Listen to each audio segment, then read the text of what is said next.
Bienvenidas, queridas amigas, a nuestro podcast Entre Amigas. Esta es la segunda temporada y damos inicio con el primer podcast de esta segunda temporada.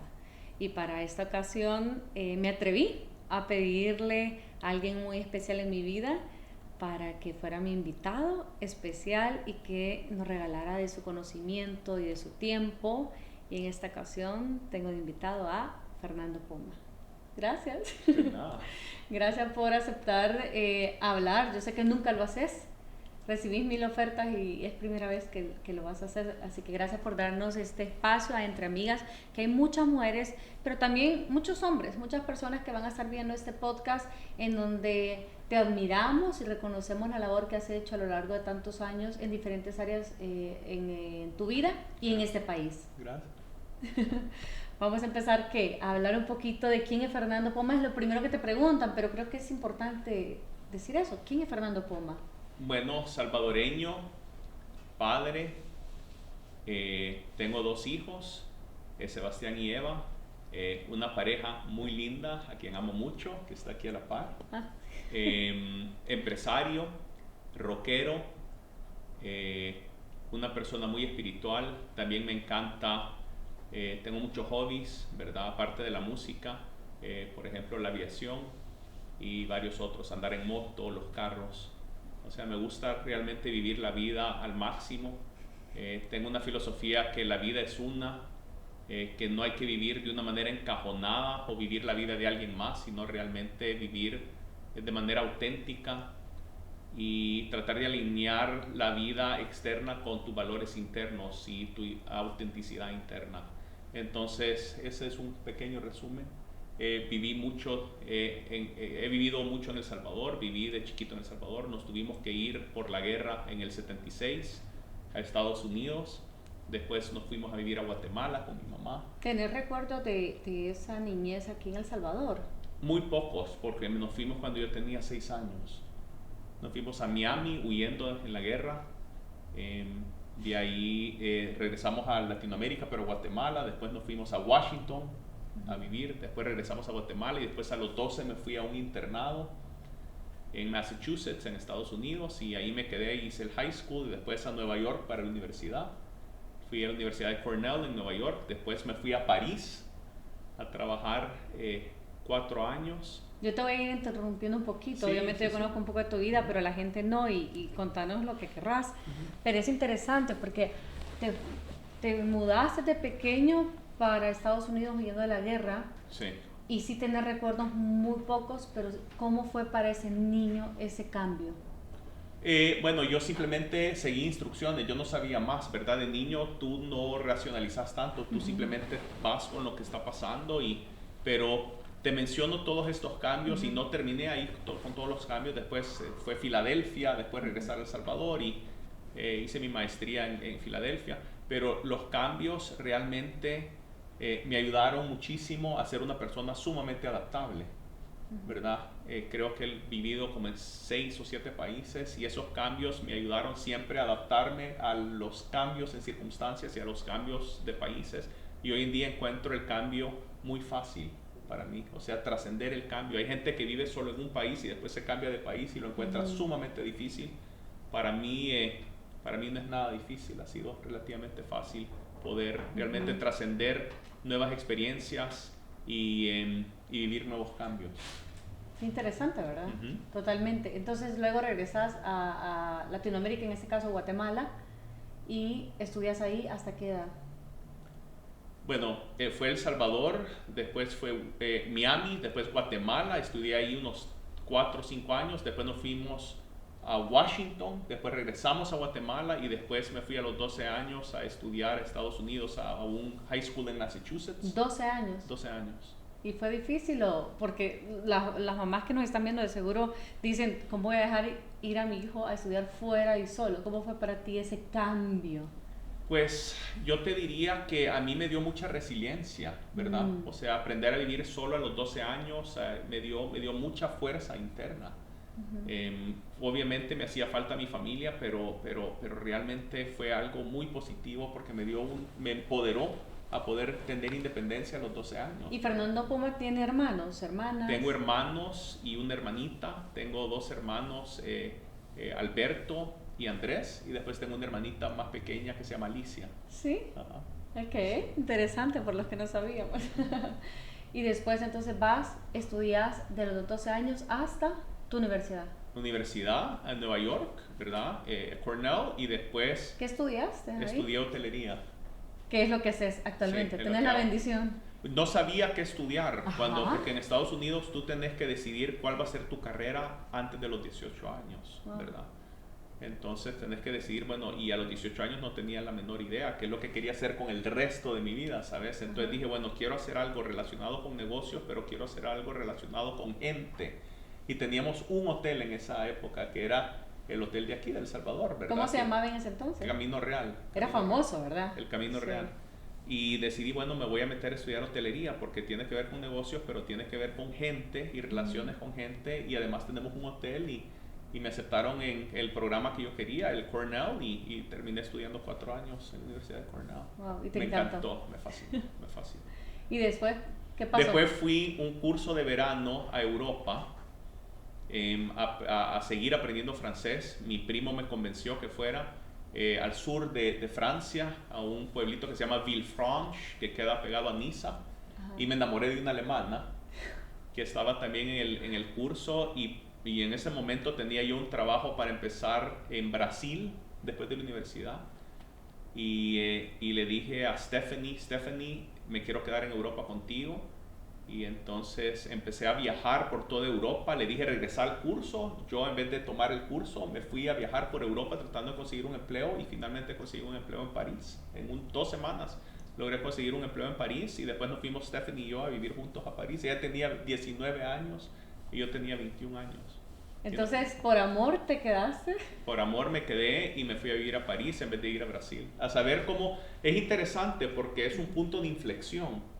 Vaya, si yo no hubiera ido a ese curso en el sur de Francia, que fue una decisión de segundos, porque mi primo hermano, Marco Baldocchi, me llamó y me dijo, Fer, vamos a este curso. Y yo en 2 segundos le dije, bueno, organizarlo y vamos.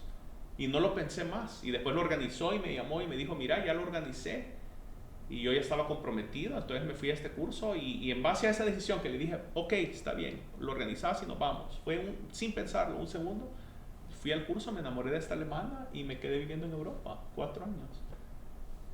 Fue un punto de inflexión. ¿Quién sabe qué hubiera pasado en mi vida si hubiera dicho, no, la verdad no tengo ganas o lo que sea, y me hubiera ido a Brasil a trabajar? Tal vez hubiera agarrado un rumbo totalmente diferente. Entonces son puntos de inflexión en la vida de una persona. Pero me alegro, la pasé increíble en París. Ganaba poquísimo. Mi papá, es interesante, mi papá, cuando me gradué de la universidad, me dio un cheque, no era un cheque tan grande, y me dijo, esto es para un día lluvioso. Me dijo en inglés, this is for a rainy day. Y me dijo, hasta aquí quedó y no te voy a dar un centavo más. Entonces fui a encontrar un trabajo. Me pagaban en aquella época, viviendo en París, como $1,200, bueno, 1,200, el equivalente a $1,200 mensuales. Stephanie, siendo alemana, tenía una mente liberal, y entonces ella pagaba la otra mitad, y entre los dos alquilamos un apartamento y vivíamos y comíamos espagueti ahí en la noche. Pero sobrevivimos y la pasamos súper bien. Eventualmente, pues no terminé con Stephanie, pero estuve con ella un par de años, y mi estadía en París fue increíble. Y después hice solicitud para una maestría en negocios, y terminé en Filadelfia, en Wharton, la Wharton School de la Universidad de Pensilvania, 2 años. Y después de eso, mi papá me dijo, te voy a hacer una oferta que no vas a poder rehusar. Y me hizo una oferta súper buena, y me vine a trabajar aquí a El Salvador. Teníamos en esa época como 8 hoteles, bueno, abrimos como 4 o 5 hoteles el año que yo me integré. No fueron hoteles que yo tuve nada que ver, fue mi papá con su equipo. Pero habían tal vez 8 hoteles, incluyendo esos, y empezamos a crecer, y hoy en día pues tenemos la dicha de estar ya en 10 países con 25 hoteles, y ha sido una trayectoria súper interesante, súper interesante. Pero eso me dijo mi papá, mira, aquí está un cheque por un día lluvioso y hasta aquí llegó, yo ya te pagué la educación y ahora tú tenés que ver qué haces. Y así fue, y me siento feliz de haberme ido a los 12 años, me siento feliz de haber estado solo en Europa, me siento feliz de todas estas cosas que tal vez son un poco duras, pero crearon fortaleza y me dieron a mí un cierto autoestima de poder sobrevivir perfectamente en cualquier lugar. Yo en Europa no contaba con nadie, no contaba con mi familia, nadie me estaba ayudando en nada. Y me hubiera podido quedar a vivir ahí, ¿verdad? Entonces, bien interesante. Y mi papá siempre me dijo, yo lo único que quiero es que tú seas feliz. Porque yo le decía, bueno, ¿y qué pasa si no regreso a trabajar con la familia? Me dijo, no importa, tú puedes trabajar con quien quieras, puedes hacer lo que quieras. Si quieres ser músico, sé músico. Yo lo que quiero es que tú seas feliz, ¿verdad? Es lo único que yo quiero. No hay ninguna necesidad que tú regreses. Pero después de Wharton me dijo, pero te voy a hacer una oferta que no vas a poder rehusar. Y me hizo una oferta muy buena y en base a eso pues regresé a El Salvador. También quería regresar a estar pues con mi familia y tener esas raíces y tener esa conexión que no había tenido por mucho tiempo porque había vivido solo desde los 12 años. Desde los 12 hasta los 30 años. Y fue bastante difícil, pero... No diría que fue difícil, fue una aventura. ¿Lo ves como una aventura? Sí, no fue difícil, fue una aventura. Yo trascendí y me acostumbré a mi independencia, a vivir solo. Tuve un montón de relaciones súper lindas, un montón de amistades súper buenas, un montón de experiencias, la gran mayoría buenas. Y viví al máximo, ¿entendés? No tengo lamentos como qué hubiera pasado si hubiera... No, yo agarré todas las oportunidades y viví al máximo.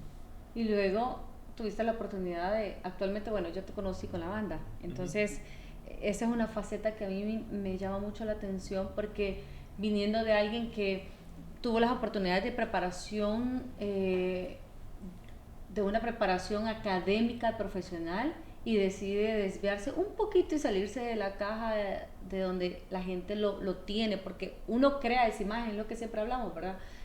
Creas una imagen enfrente de la gente, de esto es lo que yo soy. ¿Cómo fue que te saliste de esa imagen, de esa caja? Yo ya me había salido de esa imagen, ¿verdad? ¿Sí? Yo siempre me había propuesto, pero cada día más, no vivir bajo las expectativas de alguien más. O sea, la vida de cada quien es de cada quien. Y no es egoísta hacer lo que tú quieres hacer con tu propia vida. No es egoísta, tú tienes derecho, es tu vida, tú tienes derecho a hacer lo que tú quieras con tu propia vida siempre y cuando no le hagas daño a nadie.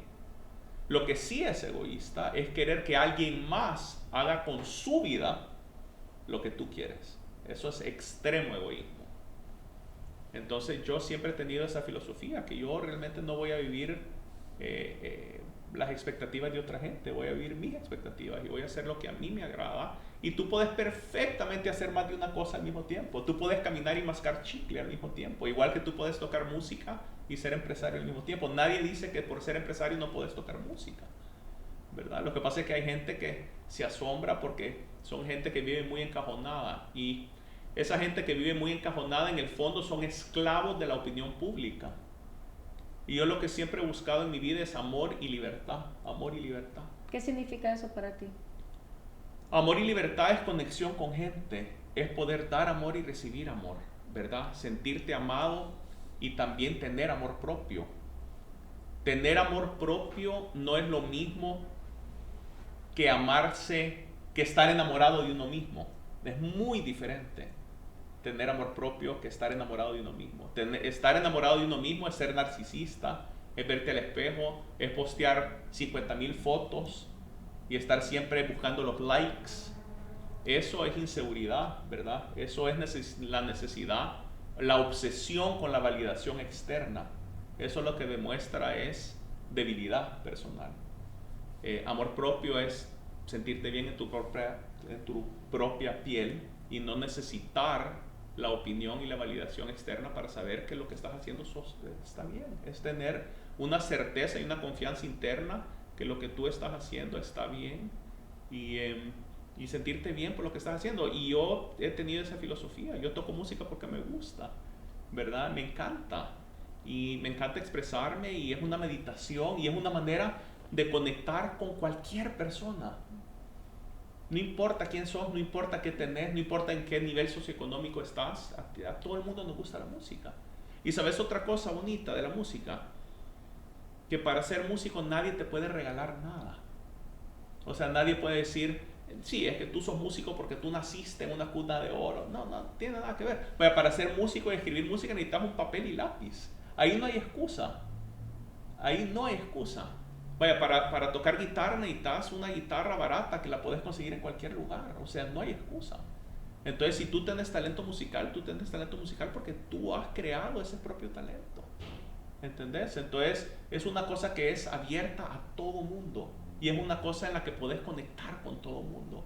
Porque estamos conectando como seres humanos, persona a persona. Y no importa de dónde venís, no importa quién sos. Y yo cuando voy a los conciertos y toco en los conciertos y veo a la gente cantando las canciones que he escrito y hemos escrito como Steady Rolling, me da una enorme satisfacción ver esa conexión con el público. Me encanta, realmente me encanta, y es una manera que yo puedo, y está bien conectado a la parte empresarial, porque la creatividad que yo uso con la música es la misma creatividad que uso con la parte empresarial para diferenciar las empresas y para crear propuestas de valor únicas y diferenciadas y generar un margen competitivo que sea sostenible a través del tiempo. Y eso es lo que aplicas en tus empresas. Eso es la diferenciación, ¿verdad? Generar un margen competitivo, hacer cosas únicas que puedan mantenerse a través del tiempo. Qué lindo. ¿Y qué más cosas haces en tu vida o qué has hecho que se ha salido de la caja aparte de tu banda? Que se han salido de la caja, que digamos que no van tanto con el rol empresarial. Vaya, me gusta mucho, digamos, la espiritualidad. Digamos, acabamos de regresar de la India, por ejemplo. En la India, tú sabes mejor que nadie que fuimos a orfanatos, vimos leprosos, ayudamos a los niños, les dimos de comer, comimos en el piso, comimos con las manos, anduvimos 7 horas en un tren, no en primera clase, en unas como litrinas. Literas creo que le llaman, sí, ¿verdad? Sí. Y arriba nuestros amigos los murciélagos. Sí, había murciélagos arriba, o sea, entonces, vaya, tal vez hay gente que dijera, bueno, eso tal vez no va tanto con el empresario, pero son cosas que realmente me llenan el corazón, me expanden mi corazón y me hacen sentir que hay algo más que simplemente lo que nosotros podemos percibir aquí, ¿verdad? A veces cuando tú entiendes, y suena raro lo que voy a decir, pero cuando tú entiendes lo insignificante que somos, un paisito así, dentro de un mundo así, en un universo infinito, y la perspectiva que eso te da, lo irrelevante que somos, o sea, lo que somos es un movimiento de una forma que nace y se muere en un pedacito de tiempo, en un mundo que ha estado billones de años. Eso es como un pedacito de arena en una playa, es tan chiquito, es infinitamente pequeño, y nos preocupamos por cosas tan tontas, ¿sabes? Y esa perspectiva te hace entender que hay algo mucho más allá, hay algo mucho más importante, y cuando nos aferramos al ego, perdemos la conexión con eso, y cuando vemos lo frágil que es la vida y lo efímero que son las cosas, la vida incluida, o sea, nos damos cuenta que hay algo mucho más grande, mucho más infinito que nosotros y nuestros pequeñitos problemas. Tú tienes una vida espiritual. ¿Qué significa eso para darle contexto a la gente y que te conozca? Una relación directa con Dios, ¿verdad? Y darme cuenta que Dios es infinito. Dios está en cada uno de nosotros. ¿Practicas algo para tener esa relación con Dios? Meditación, y me conecto con la paz que ya tengo adentro. Esa paz que ya tengo adentro es difícil explicarla, pero cuando suelto los pensamientos, no quiero entrar mucho en detalle, pero la imagen que nosotros tenemos de nosotros mismos son pensamientos. Lo que nosotros aspiramos lograr son todos pensamientos. Lo que pensamos del árbol es solo un pensamiento, y esos pensamientos vienen y no son controlados por nosotros y no son nuestros, simplemente ocurren. Emociones exactamente igual, pero cuando tú dejas ir todos los pensamientos y todas las emociones, porque entendés lo efímero que son y entendés que no son tuyas realmente, que simplemente están en piloto automático, así como el corazón late, los pensamientos. Vaya, tú no controlas el corazón, tú no controlas cómo digerís la comida. El mundo está ocurriendo, pensamientos ocurriendo, emociones ocurriendo, todo está ocurriendo, automáticamente ocurriendo. Y cuando tú entiendes que nada de eso es tuyo, simplemente está ocurriendo, es como que de repente se destruye todo eso y lo que queda es simplemente una conciencia. Y en esa conciencia, cuando es pura, hay paz.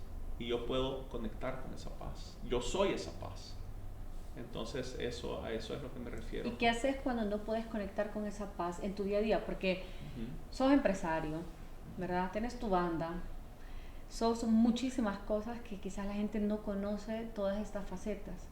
¿Qué haces en esos momentos en donde no encontramos paz? Porque creo que muchos nos vamos a sentir identificados. Fíjate que con el tiempo he aprendido a sentir paz. Acabamos de estar, por ejemplo, en Varanasi, ¿verdad? En la India. Pitadera, gente, o sea, ves una vida que no existe aquí en El Salvador y yo estaba caminando en paz. En medio del caos. En medio del caos, en paz, sintiendo la paz aquí en mi corazón. Entonces, la meditación te ayuda entonces. Hoy en día siento que vivo en paz. La paz es como bastante permanente en mi vida. Obviamente tengo altos y bajos, pero adentro de eso sigue habiendo una como línea de paz. ¿Y qué haces cuando estás en esos bajos que mencionas? ¿Qué te sirve a ti?